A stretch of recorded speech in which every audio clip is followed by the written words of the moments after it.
the K Show. 98.7 ESPN, and yes. Real quick tournament update for you, brought to you by Schweppes. UConn is off to the Elite Eight after a dominant 30-point win over San Diego State. That is your tournament update presented by Schweppes. Schweppes offers above-the-rim refreshment and is a proud sponsor of the Big East Conference. Enjoy the madness and take a break from the hoops action with a Schweppes Seltzer or Schweppes Ginger Ale. Every week, I have the pleasure of spending 1 hour with our good friend Michelle Beadle. We do a podcast called Over the Top. I recommend everyone subscribe to it. It's a mix of sports and pop culture, and me and Beadle just kind of breaking it down for the people, and we have a great time. And then a couple weeks ago, we had dinner. Michael K just showed up, almost stalker-like, to say hello. So the only person who has not gotten to hang with Beadle is Don. Right. So we're using the Spurs game as an excuse to say hi to Michelle Beadle. Hi, Beadle. Hi, guys. Yeah, no, I like this, but I feel like Team Awesome should not need an excuse for hangs. This is kind of garbage. It's just weird because no combination of you, Peter, and Michael is Team Awesome. Right. Exactly. But you know what? What I love most about Team Awesome, Don, is that it never dies, and it will live on way past our time on Earth. See, Thank you. The thing with Team Awesome is that we know not to show up the way Michael K did to your dinner with Peter. Like, awesome people don't do that. That was a surprise. I was very pleasantly surprised to see his face there. Wait, be honest, though. It was pleasant, but it was also a little weird. Like, you were actually legitimately kind of shocked. Oh, I was. I mean, I hadn't seen him in forever. So it was kind of a shock to see him. I was honestly, Peter, I was honored that a man of his stature and busy level would take the time. We all feel, and by the way, we feel that way when he shows up to this show. Now, Beadle, hopefully he's back on Monday. Now, Beadle, let's spend a little bit of time on the supposed subject at hand, and that is your glorious 17-56 San Antonio Spurs playing against the New York Knicks. Did you expect, first of all, that Wemby would be this good and that the team would be this bad? Yes, and kind of. I will say this. Since they got back from the All-Star break, and I know you're putting lipstick on a pig right now, but I'm going to do it anyway. They've definitely been a different team and a more sort of cohesive team unit. They've gotten some decent wins. I mean, look, this Spurs team beat the Suns 3 out of 4 times this season. Let's not sneeze at that, gentlemen. But yes, they're not good yet. Wemby is life-changing and an absolute pleasure to see the things that he is physically capable of doing in year one. And I'm in it for the long haul. So, get back to me in a couple years when we are back to our dynastic run. I'll try not to gloat, I tell you, I got the call. I got to do a few Nick play-by-play games, and one of them was the Spurs game at the Garden, and he is just captivating. He really, because listen, there's plenty of basketball players that captivate you, but he does it in such a special way because with his size, the things that he can do, it's really just freakish. It must be, even though they're losing, it must be just an absolute pleasure to watch him every night. Yeah, because you kind of know, you knew even when the draft occurred, when the envelope was opened, you're like, all right, this is going to be a great future. But it wasn't necessarily like, oh, the season's going to start and we're going to dominate. I didn't think that. As a matter of fact, when they won a few games, I was like, wow, are we ahead of schedule? And yes, I am dropping a lot of weeds right now. I'm off the clock. But it was just sort of one of those moments like, oh, they're ahead of schedule. They're not. They're very much on schedule, I think, the way it was supposed to work out. But I'm with you. So there are times watching him where my eyeballs and my brain aren't connecting, because what we think a guy that looks like that's supposed to be doing and what he does do, they don't always match. And I think that's what makes him such a fascinating watch in the league right now. He's a physical being, and he's also graceful. Like he's just, a mere mortal. I'm obsessed a little bit, but I'm also obsessed with the Knicks. So tonight is it's a beautiful thing for me. I'm not going to lie. So wait, so what do you pull for on a night like tonight? At this point, why bother get wins if you're the Spurs, right?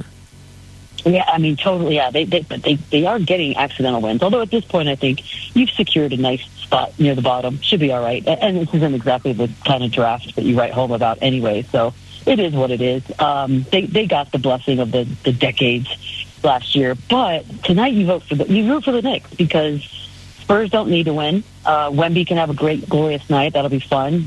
Just cement his Rookie of the Year status because that is what it's going to be. And then the Knicks need the win to catch up to the Bucks because I find the entire Eastern Conference run right now a fun watch. It's not as jumbled as the West, but there are definitely things of interest. And, I've been saying it. My two favorite non-Spurs in the league, and it's not close, are Jokic and Brunson.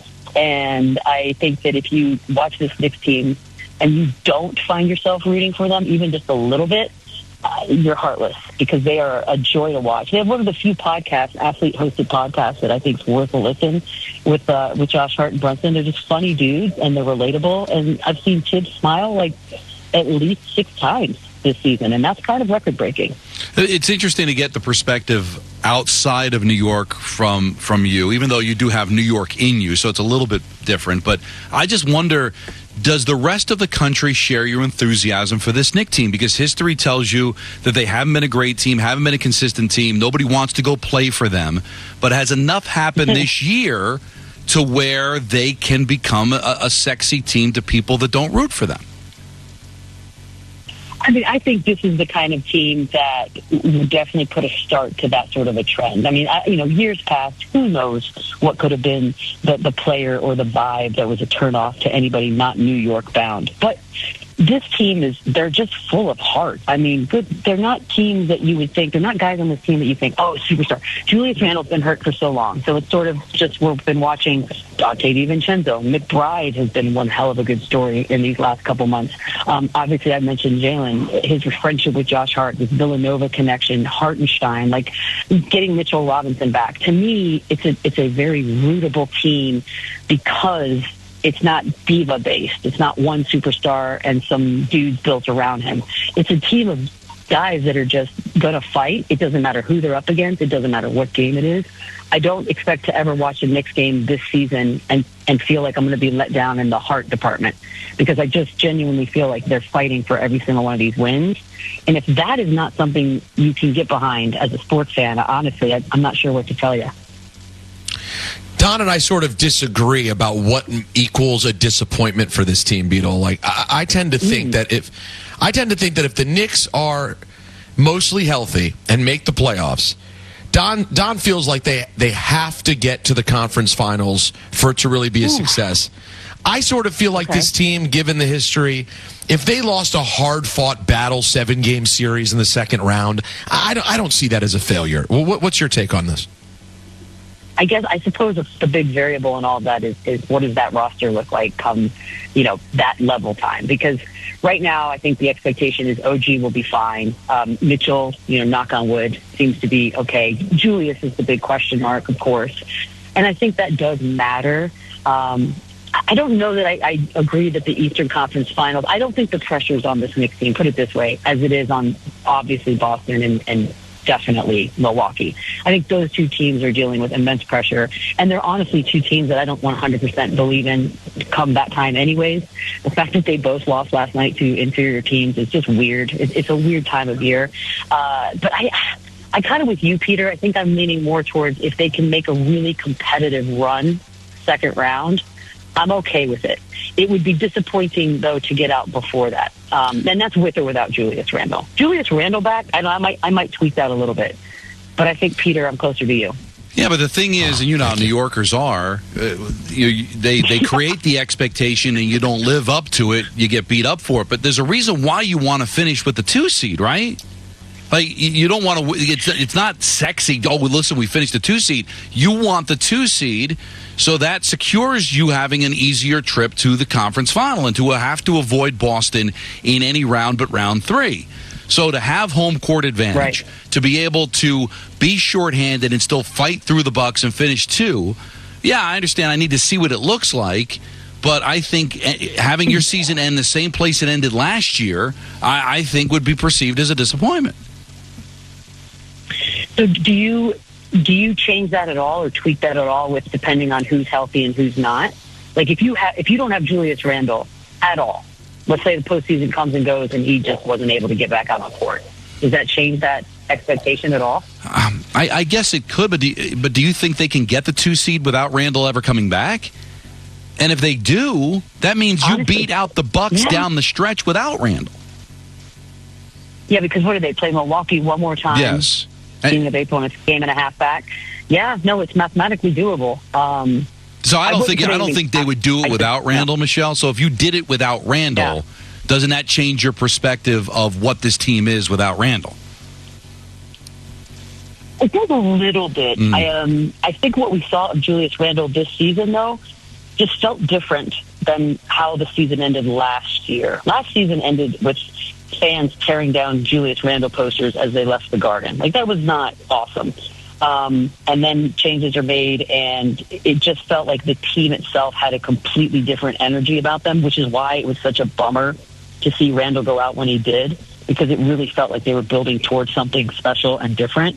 I mean, I'm still optimistic that he comes back. I don't know what version of him comes back. I don't know how realistic it is to think he just slides right back in. But I prefer to have a full-strength Knicks team and see what happens. And I get it. Like, the fan base is unlike most fan bases. I wouldn't say they're delusional. I think they're pretty realistic. Quiet. No, go ahead. Sorry, I'm outside. But I also think that the expectation is we can take Boston. We can beat Milwaukee. And I hear it on a daily basis because I live with a Knicks fan. Sometimes I do think they're delusional, but in a beautiful, charming way. Beadle, are you fully dialed in this year? Like, will you be watching both nights of WrestleMania? Do we have you? Okay, so let me ask you this. Let's say I only have one night I can spare. And I'm kidding, by the way. I have only nights free. Is there one night that's going to be better than the other? Oh, gosh. Well, it's hard to say because... Are you allowed to say? No, because you have, on night one, on Saturday, you have a tag match with The Rock and Roman Reigns versus Cody and Seth. So how do you not watch The Rock wrestle for the first time during this whole thing? You kind of have to see that. Yeah. But then the next night is when we get the Cody Rhodes Roman Reigns championship match, and a lot's going to happen there. So it's kind of impossible to say, Beadle. It's kind of impossible. I mean, the Rock heel turn has been glorious. I mean, if there was ever a way to bring people back that might have wandered, it's turning the Rock full heel. Like, he's so unlikably perfect. I know, it's amazing. It almost makes you think, is he actually unlikable? No, I'm just kidding, Rock. Never. Beadle, you are the best. Yes. The shirts are unlikable. No, the Versace shirts are very. And Michelle, unlikable. if I'm not mistaken, you started to get into wrestling. We were together the day you started to get into wrestling. Yes. We got to tell that story when we come back. It was a very bitter day for me. I was absolutely disgusted to be there. Michelle was there as like my support person. And then next thing I know, I lost her because she started getting captivated by the wrestling. I got to tell that story when we come back. I think you know it. Like heroin. I need to hear it again. Yeah, I need to hear it again, though. Beadle, I look forward to talking to you Monday when we do Over the Top. Have a wonderful weekend. Absolutely. Safe weekend, guys. Love you. Miss it. Later. There she is, the wonderful Michelle Beadle. Truly one of the best humans you'll ever know. Don's shaking his head and with just love. Well, I'm shaking my head with that, and I want to apologize to the audience. I wasn't as engaged in that interview as I could be for what happened in the Met game. Oh no. Oh, no. What happened? You want to talk about it when we get back? I bet you're behind. All right. We'll talk about that. Yeah, good job. First, though, let me talk to you guys about Security Dodge. Peter Rosen.